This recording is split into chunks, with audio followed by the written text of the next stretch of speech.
Em nome do Pai que me criou e do Filho que me resgatou e do Espírito Santo que me santificou, divina vontade, reina na minha vontade. Ó minha mãe, eu te amo. Tu me amas, dá-me um gole da vontade divina, minha alma. Me abençoa, Mãe, para que todas as minhas ações sejam feitas diante de vossos olhos maternais. Vinde ao Espírito Santo, vinde por meio da poderosa intercessão do Imaculado Coração de Maria, vossa amadíssima esposa e nossa mãe. Amém. Volume 11, 120, 15 de abril de 1916. Sendo Jesus o Verbo, tudo nele fala amorosamente às criaturas. Então, tá meio confuso o começo aqui, mas vamos ler assim mesmo, né? Pelas contínuas privações do meu doce Jesus, vivo morrendo. Mas, esta manhã, encontrei-me toda em Jesus, como se nadasse na imensidão do meu sumo bem. Então, tá meio sem lógica, mas tudo bem. Logo vi em mim e via Jesus em mim, e sentia que todo o ser de Jesus falava. Os pés, as mãos, a boca, o coração, em suma, eram vozes. Não só isto, senão a maravilha era que estas vozes se faziam imensas, se multiplicavam por cada criatura. Os pés de Jesus falavam aos pés e a cada passo de criatura. As mãos às obras, os olhos aos olhares, os pensamentos a cada pensamento. Que harmonia entre o Criador e a criatura! Que visão encantadora, que amor! Mas ai de mim, todas estas harmonias eram despedaçadas pelas ingratidões e pelos pecados. O amor era correspondido com ofensas. E Jesus, todo aflito, me disse: Minha filha, eu sou o Verbo, ou seja, a palavra. E é tanto amor pela criatura que me multiplico em tantas vozes, por quantos atos, pensamentos, afetos, desejos, etc. Faz cada criatura, né, pelo que fazem as criaturas, para receber delas a correspondência de seus atos feitos por meu amor. Dou amor e quero amor, mas recebo ofensas. Dou vida e, se pudessem, me dariam a morte. Mas, apesar de tudo, eu continuo o meu ofício amoroso. Agora saiba que quem vive unido comigo e unido ao meu querer, também a alma nadando na minha imensidão é toda a voz junto comigo. Assim que caminha, seus pés falam ao pecador, seus pensamentos são as vozes, as mentes, e assim de todo o resto. E somente nestas almas que vivem na vontade divina eu encontro como uma recompensa na obra da criação. E ao ver que não podem nada por si mesmas, né, verdade, para corresponder ao meu amor e manter as harmonias entre eu e elas entram em minha vontade e se fazem donas, e agem ao divino. Meu amor, então, encontra seu desabafo e as amo mais que a todas as outras criaturas. Então, importante, né? Trecho muito importante. Meu Deus, uau. Perfeito, né? Para encaixar no que a gente já estava falando aqui, né? Uau, tô chocada. Só o começo que eu achei estranho, porque ela fala que pelas contínuas privações do meu Deus Jesus vive morrendo. Aí depois ela fala que ficou com ele a manhã inteira, como se nadasse na imensidão dele. Então, hein? A pessoa fala, tá reclamando, tá falando, tá horrível a minha vida, eu vivo morrendo. Aí logo em seguida ela fala que tá com ele em tudo, que tá multiplicando ele em tudo, tá? Então eu achei meio confuso o começo desse trecho. Nesse dia que ela escreveu aqui, eu acho que ela tava meio, né? Acho que ela tava pensando, tava ruim ontem, antes de ontem, então eu tô explicando aqui pra vocês, tava ruim. Tava morrendo antes de ontem, no dia de ontem, né, no dia anterior. Mas aí essa manhã aconteceu que, pelo menos essa manhã, eu encontrei-me toda em Jesus, como se nadasse na imensidão do meu sumo bem. Logo vi em mim e via Jesus em mim. E sentia que todo o ser de Jesus falava. Os pés, as mãos, o coração, a boca, em suma, eram vozes, tudo falava, né? Jesus em tudo falava. Na voz dele, nos pés dele, nas mãos dele, o coração dele, a boca dele falava. Eram vozes que diziam, né? Não só isso, senão a maravilha era que estas vozes se faziam imensas, se multiplicavam por cada pessoa humana, né? Os pés de Jesus falavam aos pés e a cada passo de criatura humana. As mãos às obras de cada pessoa, os olhos aos olhares de cada pessoa, os pensamentos a cada pensamento de cada pessoa, né? Que harmonia entre o Criador e a criatura, né? Mostrando que Jesus está em todos nós, né? Vivendo conosco, com todos nós, dando a vida para todos nós, né? Mantendo a vida de cada um de nós. Então, se a gente anda, qualquer bem, qualquer coisa que a gente faça, é a vontade de Deus, né? E é Ele vivendo em nós, né? A vida. Então, qualquer pessoa, né? Não é só os filhos da divina vontade. Qualquer pessoa tem esse mover da vida de Jesus em si, né? Se não fosse isso, não viveria, né? Eu acho que não viveria ninguém. Todos recebemos a vida de Jesus, a vida que Ele deu para nós. Então, qualquer pessoa que vive, só vive por causa dos méritos de Cristo previstos e os méritos, né? Que a gente, né, do passado foi pelos méritos previstos e agora nós pelos méritos conquistados por Jesus, né? Passado, presente e futuro. Então, qualquer vida humana de qualquer pessoa que nasce, qualquer nenenzinho que nasce, é Jesus quem conquistou a vida dessa criança e os atos que essa criança faz, é a ele que faz, né? É ele que fez para poder essa criança fazer, né? Então a gente tem que entender, qualquer pessoa que nascer nesse planeta, a vida de Jesus é que deu a vida para essa pessoa, tá? É por ele, para ele que foram feitas todas as coisas, né? Porque dele, por ele, para ele foram feitas todas as coisas. É uma passagem bíblica de São Paulo. Então, que harmonia entre Criador e criatura, que visão encantadora, que amor. Mas ai de mim, todas essas harmonias eram despedaçadas, olha lá, em algumas pessoas, ou em todas as pessoas, né? Porque todos são pecadores. Então, essas harmonias eram despedaçadas pelas ingratidões, porque ingratidão porque a pessoa não, ninguém reconhece, né? Ninguém agradece, ninguém sabe que é Jesus que está dando a vida. Então, a maioria das pessoas não sabe. E pelos pecados, né? O amor era correspondido com ofensas. E Jesus, todo aflito, me disse: Minha filha, eu sou o Verbo, ou seja, a palavra. Aí você fala assim, mas o verbo, o que tem a ver o verbo, a palavra, né? Com atos, né? Humanos, com atos, né? É estranho, né? Ele falar que ele é o verbo. É estranho, né? A gente não entende essa função de Jesus como palavra, né?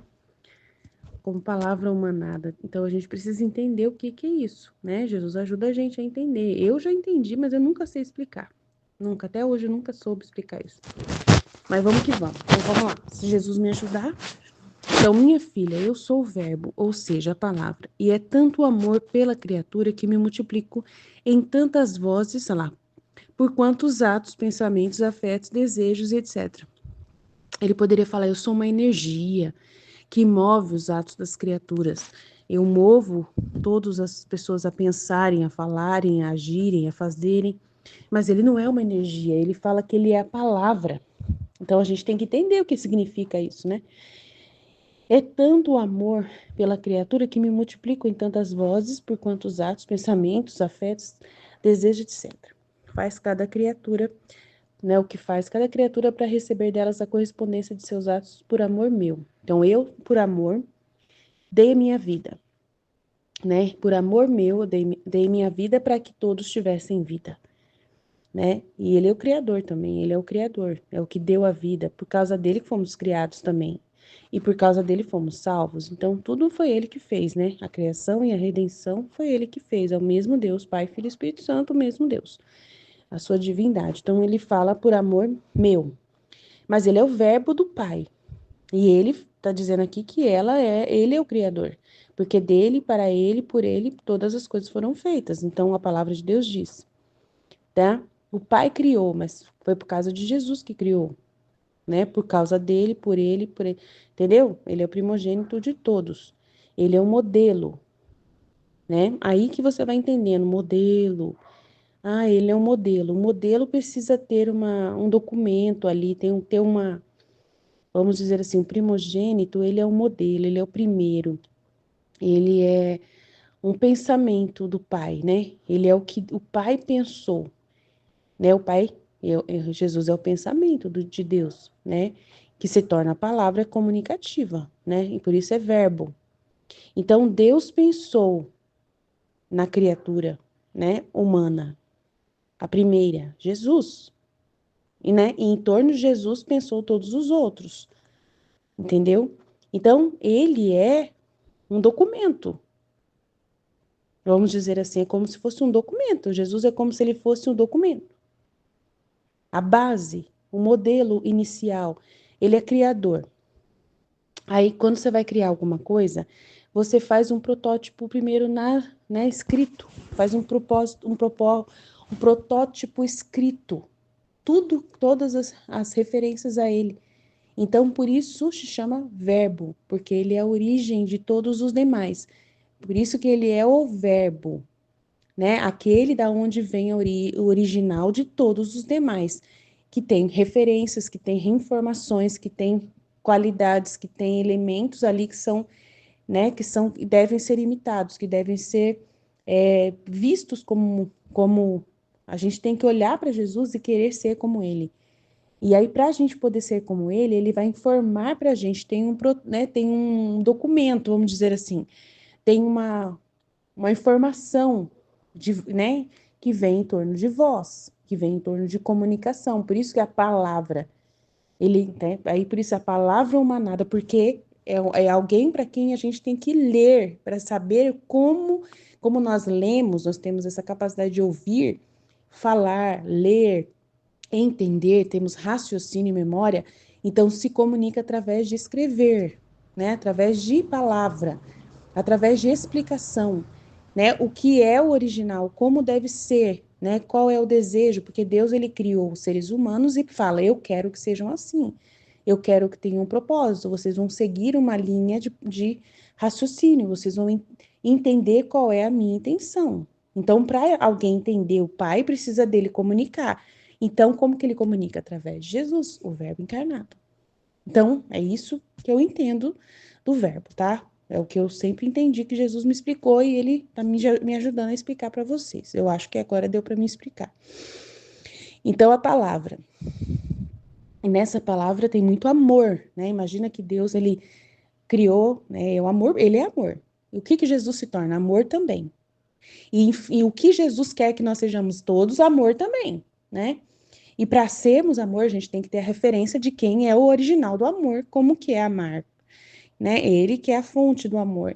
E ele vai nos ensinar a isso, né? Ele vai nos ensinar, ele vai nos explicar. Então, ele, ele dá o amor original, né? Do motivo pelo qual nós fomos criados, que ele falou, faça-se, fomos criados, né? Então, é muito grande, meu Deus. Façamos o homem à nossa imagem e semelhança. Disse, faça-se. E fomos criados pela palavra de Deus, né? Então é muito grande, é muito misterioso isso aí. Então, eu sou o verbo, ou seja, a palavra, e é tanto amor pela criatura que me multiplico em tantas vozes. Por quantos atos, pensamentos, afetos, desejos. Por quê? Porque atos, afetos, pensamentos, porque é o que vai gerar o Jesus em nós. Como que nós fazemos imitação de Jesus? Como que somos Jesus através de atos, pensamentos e palavras, né? Afetos, desejos e tudo mais. Então, faz cada criatura para receber delas a correspondência de seus atos feitos por amor meu. Aí tem esse negócio do amor, né, por amor meu. Por quê? Por que por amor? Porque ele é nosso criador. E ele fala, eu quero que vocês sejam assim. E, Jesus é o modelo. Aí você vai e ouve sobre Jesus, estuda sobre Jesus, entende como Jesus é e fala, eu tenho que ser como Jesus. Tem que ser outro Cristo. Então eu tenho que, né? Por que que eu tenho que ser? Porque Deus, né, me ama e ele me criou e quer que eu seja como Cristo. Mas ele está me exigindo, então, que eu seja alguém, e eu sou a Aline. Por que que ele quer que eu seja Cristo? Ele não ama a Aline? Ele deveria amar a Aline, não amar o Cristo somente. Então ele não me ama, ele ama só Jesus, ele não ama a Aline. Aí você tem que entender, né, que você, só o pó, né? Você não agrada a Deus. Você, Aline, não agrada a Deus. Você, com a sua própria cabeça, com as suas próprias, né, concepções, sem Jesus, não agrada a Deus. Então, É muito complexo, fi. O negócio é preto, porque psicologicamente você vai pensar, Deus não me ama. Ele não me ama, ele só ama Jesus. Então ele quer que eu seja como Jesus. Eu preciso então matar o meu eu e ser com Cristo. E deixar Jesus colocar a vida dele divina em mim, para eu poder viver a vida de Jesus, repetir os atos de Jesus, ser como Jesus e não ser a Aline, porque se eu continuar sendo a Aline, eu vou pro inferno. Fazer o quê, né? Mas como entender isso, meu Deus? Tem que entender o pecado original, né? É muito complexo, gente. Não é fácil explicar Deus, explicar as coisas de Deus, não é fácil. Eu falo para Jesus, tem hora que eu falo para ele, Jesus, como é difícil. Como que as coisas do Senhor não entram na cabeça das criaturas? Não entra. Hoje mesmo eu tive uma conversa com a minha mãe e eu tive que falar para ela uma coisa, agora eu não lembro o que que é, mas eu tive que falar para ela assim, mãe, a senhora tem que se mover pelo que Deus pensa e não pelo que as pessoas pensam. Tem que fazer as coisas por Jesus e não por você, nem por ninguém. Você tem que fazer por Jesus. E aí os psicólogos falando para minha mãe totalmente o contrário. Que ela tem que pensar só nela, só nela, só nela. E é isso que tá levando ela à ruína, né? À ruína. À ruína.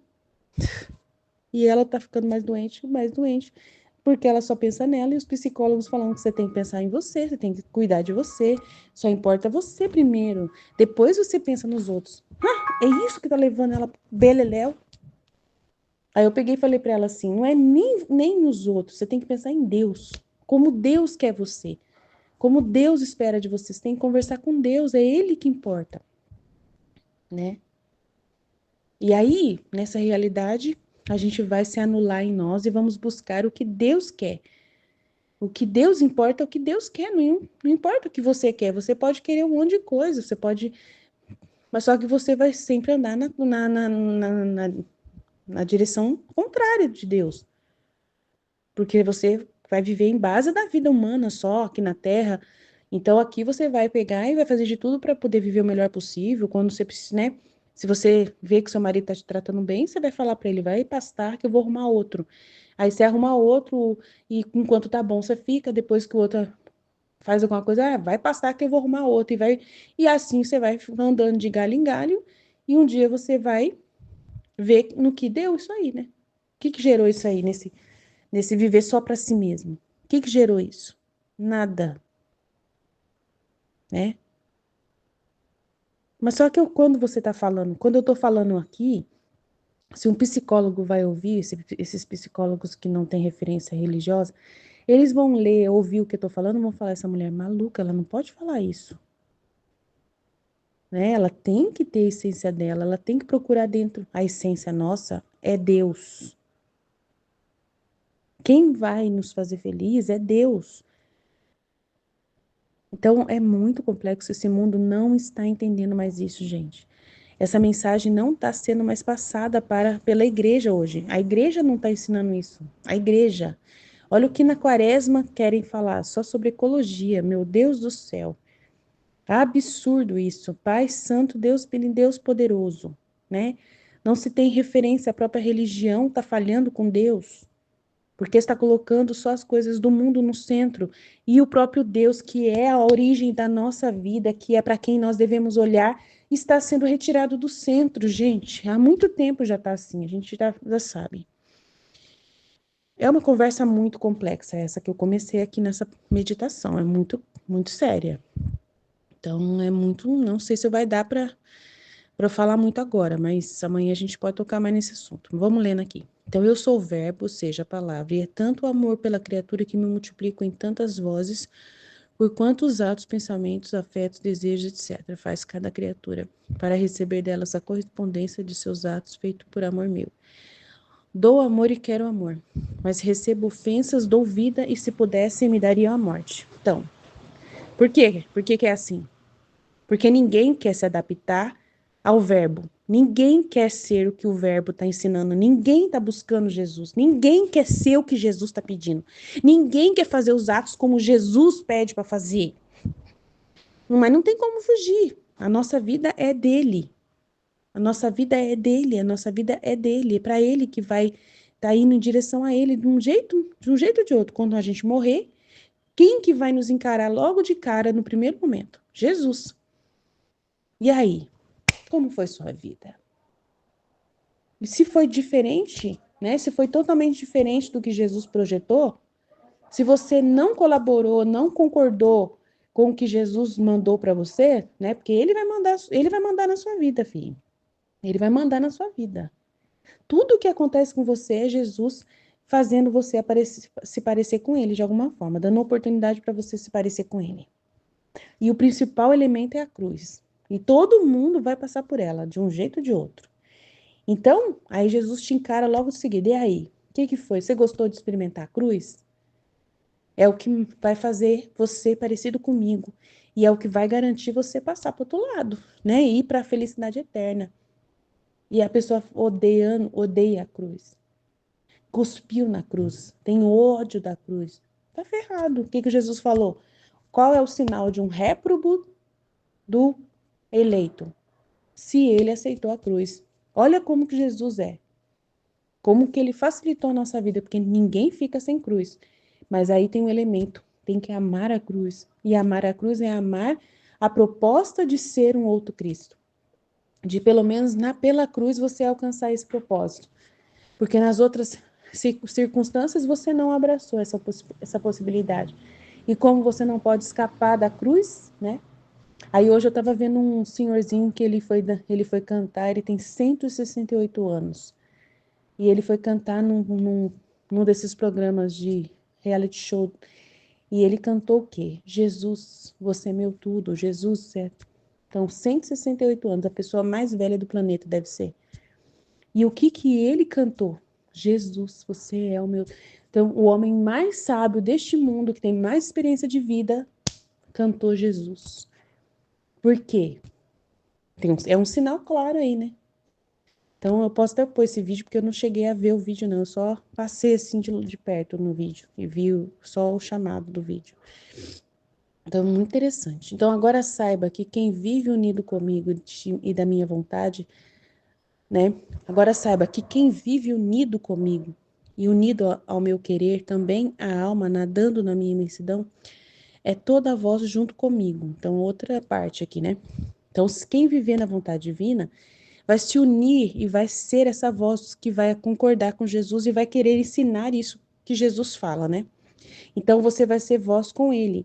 Assim que caminha seus pés, porque você concorda com todo o plano, você entende o que, né, na divina vontade, você entende o plano de Deus, você quer ser Jesus, você entendeu, você não tem problema nenhum de morrer para si mesmo, de anular a sua vontade humana, de tudo que você projetou, você joga fora sem pensar duas vezes.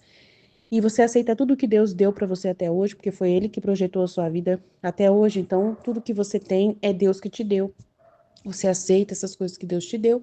E a partir daí você começa a ver com os olhos de Deus as coisas como devem ser agora colocadas em ordem, na harmonia que Ele deseja. E assim você é essa criatura que vai concordar com Deus e vai trabalhar para que as outras criaturas também pensam assim, como você está pensando, né? Divulgar essa verdade. Assim que você caminha, seus pés falam ao pecador, aquela pessoa que não quer. Você vai ser uma voz que vai falar com Jesus ao pecador que não quer viver essa realidade. Então, seus pensamentos serão vozes às mentes, e assim de todo o resto. Você vai ajudar Jesus, né? Você vai ser uma mão a mais, né? Vamos dizer, uma voz a mais, somando com a voz do próprio Jesus, né?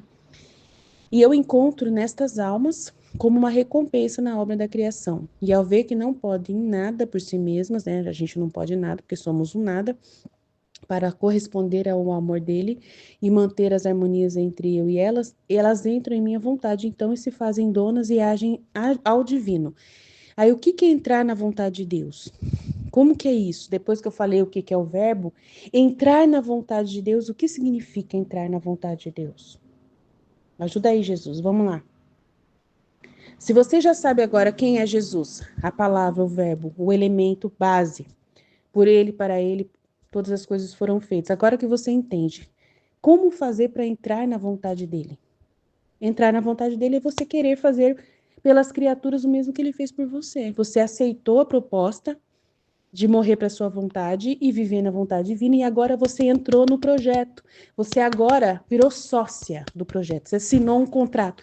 Jesus falou assim: Aline, Agora que você já entendeu a nossa proposta e você já deu morte à sua vontade humana e você quer ser um outro Cristo, quer fazer parte desse projeto, quer ser essa voz junto comigo para falar para todo mundo, assina aqui um contrato de que você é uma sócia da nossa ideia. Então você vai entrar na divina vontade, que é o nosso projeto. Você vai entrar no nosso projeto como sócia. Quando você é sócia de alguém, o que você faz? Vai trabalhar. Você vai trabalhar para poder dar lucro nesse projeto, né? Para dar lucro nesse projeto aí, nessa empresa, né? Nessa empreitada que você vai entrar junto com Jesus. Então, Jesus está lá trabalhando sozinho. Sozinho, sozinho, sozinho, né? Com a Nossa Senhora, vamos dizer assim, com a Nossa Senhora, né? Com a Luísa. E agora você entra junto, você é mais uma voz somando. Então, você entra na vontade porque você quer esse projeto acontecendo, não só na sua vida, mas na vida de todos. Entra na vontade divina. Você entra na vontade de fazer todo mundo ser outro Cristo. Então, é isso que eu entendo, tá? E ao ver que não podem nada por si sós, para corresponder ao meu amor e manter as harmonias entre eu e elas, elas entram em minha vontade, se são, né, são sócias e se fazem sócias, donas, e agem junto comigo ao divino no mesmo projeto, a mesma intenção, com a mesma trabalho, com a mesma força, né? E meu amor, aí eu vou dar para ela a matéria-prima da empresa, ó. Para a gente poder trabalhar, eu preciso dar para você uma matéria-prima importantíssima, que é o amor. Então, eu vou dar o meu amor para você também trabalhar comigo. E aí, meu amor, então, encontra seu desabafo e as amo mais que a todas as outras criaturas. Porque daí você vai receber amor e você vai também ser amada por Jesus, por estar trabalhando muito com ele ali nessa intenção. É o que eu aprendi com Jesus e que eu expliquei com palavras simples aí, que ele puxou minha boca para explicar. Amém? Jesus, eu confio em vós, fit, fit, fit. Então, eu estava ouvindo a escolinha da Michelle, e ela falando, né, sobre a dor da divina vontade, a agonia da divina vontade. Aí em cima do que eu já falei aí no trecho, vocês vão entender o que que é a agonia da divina vontade. Assim, Jesus estava falando para mim. Então, você já entendeu que no livro do céu eu expliquei que eu rejo, que eu vou fazer o regime da vida de cada pessoa. Mesmo que a pessoa tenha a liberdade dela, ela não é totalmente livre 100% da minha vida, do regimento da minha vida, porque se ela não contar comigo, ela não vive. Então, ela só está viva, a criatura só está viva porque eu estou fazendo o regime da vida dela. O regime da vida da pessoa para que ela seja um outro Cristo, né? E aí ela vai em direção contrária, porque a sua liberdade faz ela escolher, né? Em vez de ir na direção que eu estou posicionando ela para ela sofrer, para ela passar pelas circunstâncias, ela vai às vezes e pula tudo, né? Ela vai em direção de pular as coisas que eu mando. Mas ela mesmo assim tem que viver aquilo, ela tem que passar por aquilo, ela tem que encarar aquilo que eu mandei para ela. Então todo mundo vive o regime da vida de Jesus sendo doada para essa pessoa. Né? Ah, Aline, mas a gente não herdou a realidade do mundo, de um mundo já estragado por causa do pecado? E então a gente está vivendo nesse mundo? Não, a gente vive num mundo resgatado. A gente vive num mundo, né, resgatado, restaurado por Jesus Cristo. Então, a nossa vida só é possível graças à restauração conseguida pela redenção. Então, nós vivemos dos méritos de Cristo. Então, todos os seres humanos hoje, se vivem nesta terra, fazendo bem ou mal, estão fazendo por causa de Cristo ter dado a vida a eles. Aí, é aquilo que está escrito aí no trecho. Alguns vivem para serem ingratos, né? Porque o que é ser ingrato? Você recebe o bem e você paga com o mal, né? Você recebe o bem e pega só para você. Você é rico, você conseguiu uma fortuna e você usa só para você. Você é egoísta, você não divide isso com ninguém. Você faz isso multiplicar para você ficar mais rico, mais rico, mais rico, mais milionário ainda. Então, e só em função de você, né? Não tá nem aí com as outras pessoas. Então, isso é uma ingratidão. Deus deu para você a vida, para você partilhar ela. Deus permitiu que você fosse rico e recebesse uma fortuna para você também partilhar essa fortuna, usar dela para o bem, para fazer o bem. Você vai e só quer para você. Então, o ser humano, ele vai e ofende a Deus com as suas escolhas, a liberdade que o livre-arbítrio deu a ele. Então, ninguém é totalmente livre da realidade em que Deus está regendo a própria vida de cada um. Mas é livre para decidir se vai aproveitar isso ou não. né? Entendeu? A vida de todos é Deus quem está dando. É a divina vontade que está deixando a pessoa respirar, a pessoa, né, e permitindo. E Deus, ele vai permitindo que não falte nada, tá? Na medida do possível, dentro da estrutura em que a pessoa vive, Deus vai permitindo que tenha todos os meios dela viver. Ar, água, né, terra, segurança de um teto, comida. Alguma forma, Deus está ali sempre buscando, Jesus está sempre ali, né? Ah, mas aí você fala que todos estão debaixo dessa proteção de Deus, entre aspas, debaixo dessa realidade. Mas só que a gente também, assim, aí você vê uma criança que nasceu num ambiente assim caótico, né, de uma mulher que tá no meio da rua com crack, tomando crack, com um homem de crack também, e a criança nasceu toda doente e ficou na rua com a mãe. Ela ganhou no hospital, mas liberaram a criança para ser levada pela mãe e está morando na rua com a mãe. E só Deus sabe que situação, né? Que tá vivendo no lixo, vai acabar morrendo, um bebezinho acabou. Como que Deus permite uma coisa dessa? Permite por causa da escolha humana, né? Ah, mas a pessoa, não, lá atrás houve um erro, houve uma escolha. Lá atrás houve um desvio dessa vontade de Deus mais perfeita, mais querida ali para a pessoa, né? Ordenada, e ela foi em direção à vontade mais baixa, né? Da vontade dela, da miséria maior da vontade dela. Então, aí você fala assim, que judiação, Deus, ele então não cuidou desse bebê, Deus não devia ter permitido essa criança nascer. Gente, a lei não muda. A lei que Deus colocou na terra, a lei natural de você, né, espermatozoide com óvulo gerar uma vida, isso não vai mudar. E aí, se Deus às vezes permite uma criança, é até com o intuito dessa criança ser a salvação desses pais. Então, calma, tá? Tem coisas além do alcance que a gente nunca vai alcançar. Eu gosto de falar disso porque pode trazer, né, alguma reflexão para você, o amor de Deus, como que está acima até dessas coisas, né? Então eu estava pensando nisso. Então todo mundo não tem como fugir do regimento da vida que Deus concede. Então é um amor muito grande que Deus deu a vida para nós. Então a gente só tem que agradecer porque nascemos. Só porque nascemos já devíamos já ser agradecidos. Tem até um pedaço da volta que Jesus falou, só de você ter nascido e Deus ter pensado em você, você já devia estar feliz. Porque você não sabe quem é essa pessoa, Deus, que fez isso por você, que pensou em você. Se você conhecer, você vai falar: meu Deus, eu passei pela mente desse ser magnífico, desse ser santíssimo, desse ser bondosíssimo, desse ser amorosíssimo, desse ser incrível. Só de ter passado pela mente dele já valeu a pena. Então, uma pessoa que nasceu para ser abortada, né? Um bebê que acabou de ser abortado pela mãe, né? Na hora que a mãe deu conta que estava ali, já foi abortado, já foi cuspido para fora. Mas essa criancinha já é feliz por ter sido pensada por Deus. Então, isso Jesus já fala, né? Então, é esse o pensamento que a gente tem que ter. Eu vou ouvir meu áudio de novo aqui, que cortou meu raciocínio, peraí. Tá, então, em torno do regime de cada vida, tem uma vontade querida, que está sempre sendo, né, fornecida através do evangelho, através da religião. Então, a religião que é responsável para iluminar a mente dos pais para os filhos. Então, o Jesus, ele veio na Terra e ele criou, né, ele gerou a sua igreja. E essa igreja é chamada a educar, né, as pessoas para vivenciarem essa palavra verbo. E aí Jesus fica triste porque a igreja não faz esse papel direito, né, não faz direito. Aí o Espírito Santo foi enviado para a igreja para inspirar as pessoas, para conhecerem, para se convencerem dessa realidade, né?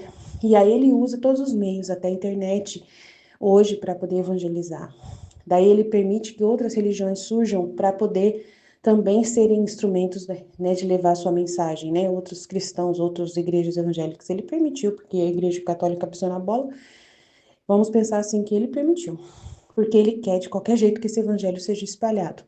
E quando tem alguma realidade assim de falha de uma estrutura, vamos fazer nascer outras, porque senão o que é, né, precisa acontecer o processo dessa divina vontade. Aí a divina vontade sente agonia porque ela tá debaixo de escombros, porque a pessoa não conhece nem a redenção. entendeu? Ela não está nem aí interessada com a redenção, de entender a redenção. Ela não vive nem a redenção, vocês sabem disso. A igreja está falhando com a redenção. E aí, a divina vontade está debaixo da redenção. A pessoa, para conhecer a divina vontade, ela precisa conhecer a redenção. Entendeu? Tem que saber para que ela foi criada, tem que entender o processo de tudo. E aí, imagina a agonia da divina vontade nas pessoas que não conhecem nem a redenção, como que elas vão conhecer essa ação do Espírito Santo nelas para que elas sejam outro Cristo, se elas nem conhecem Cristo. Então, se elas nem sabem, e o próprio católico não conhece Cristo. Ontem mesmo estava falando para minha mãe que ela foi no psicólogo, o psicólogo falou para ela assim, olha, imagina um pai, você conhece um pai, o filho pode fazer o que quiser, pode pisar na bola, mas o pai vai matar o filho? Não, o pai não mata, o pai aguenta, o pai perdoa. Então esse é o nosso pai. Aí eu peguei e falei, mãe, esse homem tem nada a ver, porque o nosso pai, ele não é um pai pecador. Um pai pecador, realmente, ele não tem condições, ele não, quem é ele para julgar o próprio filho, porque ele também é pecador, então ele não vai matar mesmo, claro que não vai matar o filho. Não estou falando que Deus mata, mas Deus é santo, e Deus vai sim corrigir o seu filho e vai purgar os pecados e vai mandar para o purgatório sim, né? Então o pai, ele manda para o purgatório, para a pessoa se conscientizar do mal que ela fez, né? Deus não aceita, ninguém vai para o céu em pecado. Hum, Ele perdoa, mas ele perdoa se a pessoa quiser o perdão, se ela se arrepender. Então, assim, há um processo de retorno. Não é simplesmente, o meu filho quebrou os pés, fez um monte de estrago e eu perdoo gratuitamente. Não, o filho tem que pedir perdão para poder receber. Então, Deus é santo, ele não é um pai pecador. Um pai pecador é pecador, então ele fala assim, eu e ele somos juntos, somos igual, pecador. Mas nosso pai é santo, ele não é como a gente não é como ele. Então, a gente, para ser admitido no reino dele, a gente tem que passar por um purgatório mesmo, um arrependimento profundo e um purgatório. E aí, então, não é desse jeito que esse homem está falando. E outra coisa, a senhora falou com ele sobre seus relacionamentos amorosos. Mãe, desculpa, seus relacionamentos amorosos eram pecaminosos. A senhora saiu com os caras, já ia pra cama com eles logo no primeiro encontro. Desculpa falar se a senhora falou com ele sobre relacionamento e ele falou que a senhora tem que namorar e que ninguém tem que falar nada, que não é pecado. É pecado sim, porque a senhora quer casar. Se a senhora for se encontrar com um homem, e aí, né, sair de mão dada, passear com o homem, no shopping, no restaurante e tal, sair com ele, trocar uns beijinhos, uns abraços, uns amassos, com a intenção de depois casar com ele, tudo bem. A senhora pode namorar, ninguém tá proibindo. Mas do jeito que a senhora estava namorando, a senhora não quer casar. A senhora não quer ter um velho para poder sustentar, a senhora cuidar dele e ele cuidar da senhora. A senhora falou, não quero. Então, a senhora tá indo namorar pra quê? Só pra fornicar. E isso é pecado mortal. Então, desculpa, é pecado. Então, o homem tá falando besteira. Esse psicólogo aí falando que você pode namorar à vontade do jeito, namorar à vontade daquele jeito, não vai prestar. Eu falei mesmo, falei pra ela, a senhora ficou só e fiz até um gesto, sabe? Sabe? Só no sexo. Isso é pecado, a senhora é uma alma, como um adolescente precisa cuidar da própria alma e não ficar fornicando com namorada, a senhora também é uma senhora de 65 anos, igual, filho de Deus igual, que também não deve ficar fornicando com ninguém, entendeu? Não mudou nada, não é porque a senhora é uma pessoa experiente e um jovem de 15 anos é inexperiente, que ele não sabe o que está fazendo, que ambos podem fornicar, nenhum dos dois pode, nem o velho e nem o novo. Deus não, é pecado, ponto final, né? Aí eu tava falando isso para ela, né? Então, a divina vontade, então ela tá por debaixo dos escombros. Ninguém conhece ela. Nem a própria igreja conhece a divina vontade. Por isso que é uma pena terrível, o sofrimento terrível que a divina vontade sofre na terra. Né? Essa pena da dor que a Michelle tava falando lá. É muito terrível mesmo. Para mim. Ele falou assim, é importante você falar isso para eles, porque esse é o resumo do livro do céu. Né, praticamente, que você disse. E aí, ele fala assim para mim, é tão importante esse conhecimento, e são tão poucos que terão acesso a esse conhecimento que você já tem, entendimento que você já tem, né, porque por causa de eu saber disso, eu ponho a mão na massa. Eu tenho que esquecer de mim e só pensar em Deus. em fazer a vontade de Deus conhecida. Então, assim, a missão do Filho da Divina Vontade, que satisfaz a Deus, é ser uma pessoa que sabe esse mistério todo da Divina Vontade e não se satisfaz em saber, mas precisa revelar, né? Mostrar para as outras pessoas, o máximo de pessoas possível. Aí ele pega e fala, enche essa inteligência artificial aí de conteúdo da Divina Vontade. Enche, enche, enche. E eu trabalho para encher a internet de... E eu vejo nosso canal lotado de vídeo, com poucas visualizações. E o canal não chama atenção, a Divina Vontade não chama a atenção das pessoas, mas ele falou assim, mas a justiça, pelo menos lembra em Nazaré, o trecho lá da Valtorta em Nazaré, quando eu falei para Judas Tadeu ir para Nazaré, eu falei para que seja cumprida toda a justiça, pelo menos alguém falou de mim em Nazaré. Então, a mesma coisa, o mundo é o Nazaré. O nosso planeta é Nazaré. Eu sou o Judas Tadeu, vocês são o Judas Tadeu. Que Jesus fala, vão fazer a parte de vocês para que toda a justiça seja cumprida. Porque daí quem não quiser a vontade divina no Brasil, não vai poder ter desculpa para mim depois de que não chegou até o Brasil, de que alguém não tentou com todas as forças gritar para todos os ouvidos sobre a vida na divina vontade, sobre a divina vontade. Então ninguém vai poder falar que não divulgou um site com os trechos, com os livros. Ninguém vai poder falar que alguém não fez o que tinha que ser feito. E aí ele fala assim, depois que você vive na vontade divina, Deus é refém de você. Ele está preso a você. Ele fica dependendo de você, porque ele não vai revelar essas verdades sem pessoas. Ele falou que o fiat da criação foi sem pessoas, sem ajuda humana. O fiat da redenção também foi sem ajuda humana, só precisou de Nossa Senhora, né? Mas a maioria não ficou sabendo de nada. E agora o fiat da santificação é essencialmente necessário ao ser humano. É essencialmente necessário o ser humano que vai falar da divina vontade, que vai viver, entender e amar, entender esse projeto divino. Não tem como fugir. Não tem como. A divina vontade só pode reinar através da adesão dos seres humanos. Se não tiver adesão dos seres humanos e entender todo esse projeto de Deus, não acontece o reino da divina vontade. E aí Deus ele vai falar no fim do juízo, no juízo final, eu tentei. Ninguém pode dizer que eu não tentei.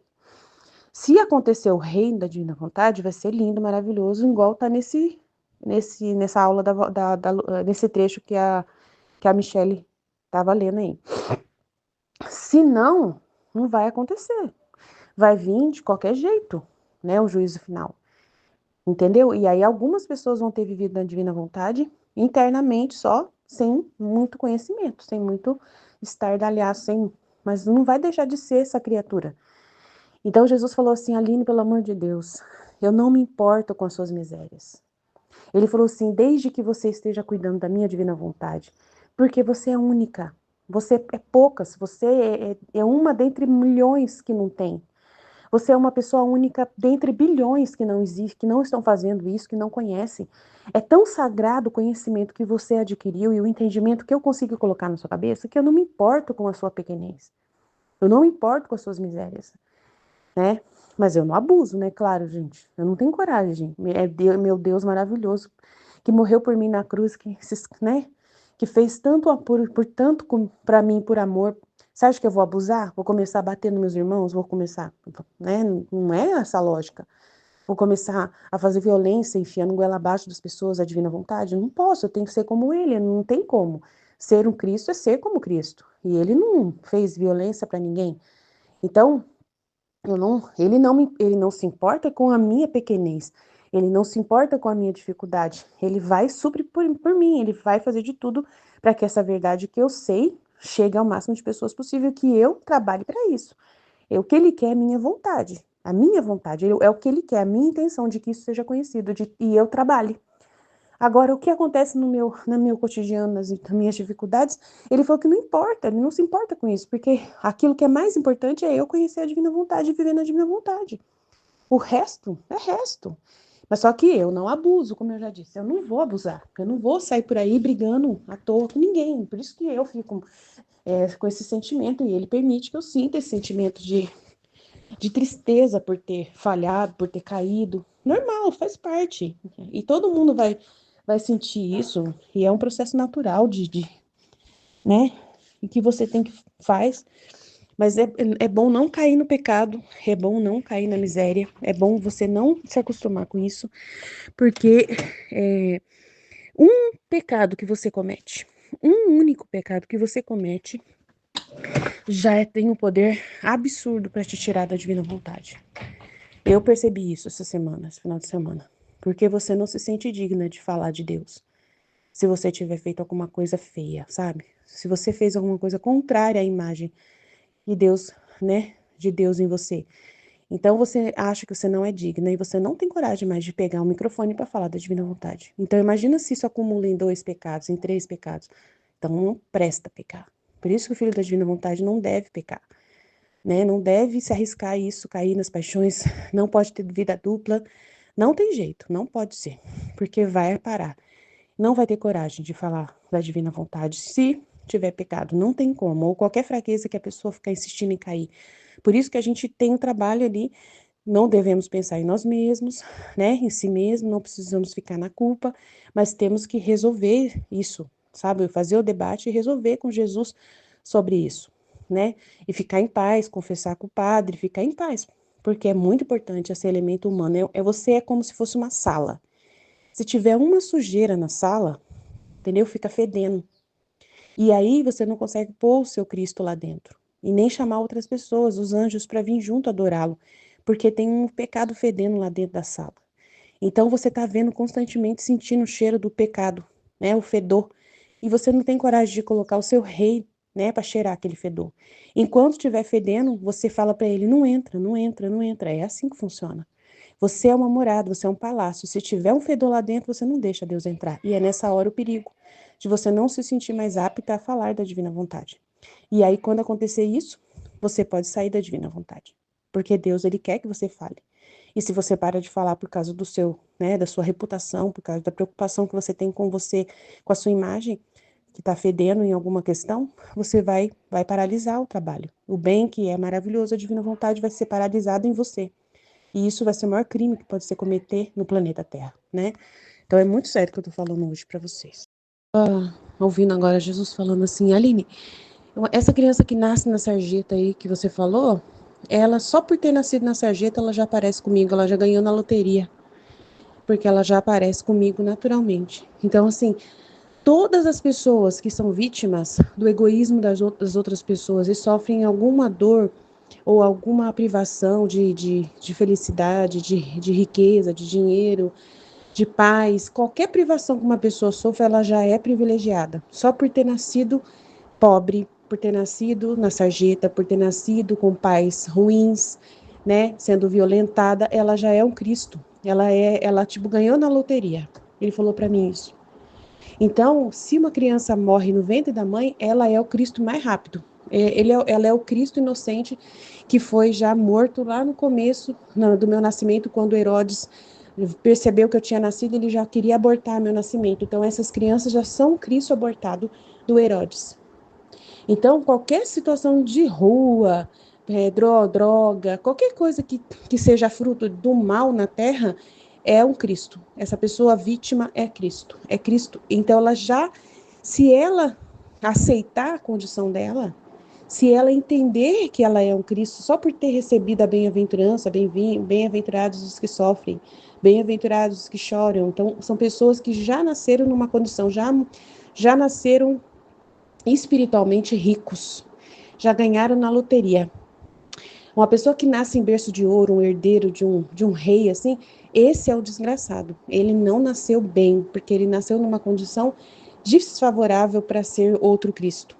O que vai fazer ele ser outro Cristo é se ele for cuidado por uma babá, negligenciado pelos pais, não receber amor, né, dos pais. O pai só dá bens materiais para ele é um desgraçado, ele vai ter um vazio existencial, uma tristeza, uma coisa, e aí isso vai ser o caminho de cruz que ele vai traçar, mesmo estando rico, mesmo estando. Se ele, né, também ele tem essa possibilidade de abrir mão da riqueza, ver que a riqueza não presta, se revoltar contra o dinheiro, então não fazer questão de dinheiro. E algumas pessoas realmente, como São Francisco de Assis, abandonou tudo que ele tinha, até a roupa do corpo, para poder seguir Jesus. Então, se a pessoa prefere, né? Entendeu? Então, ele falou assim: qualquer pessoa, em qualquer condições, pode ser um outro Cristo, só querer. Então, e os pobres, as pessoas mais marginalizadas, as crianças abusadas sexualmente, tudo é Cristo já.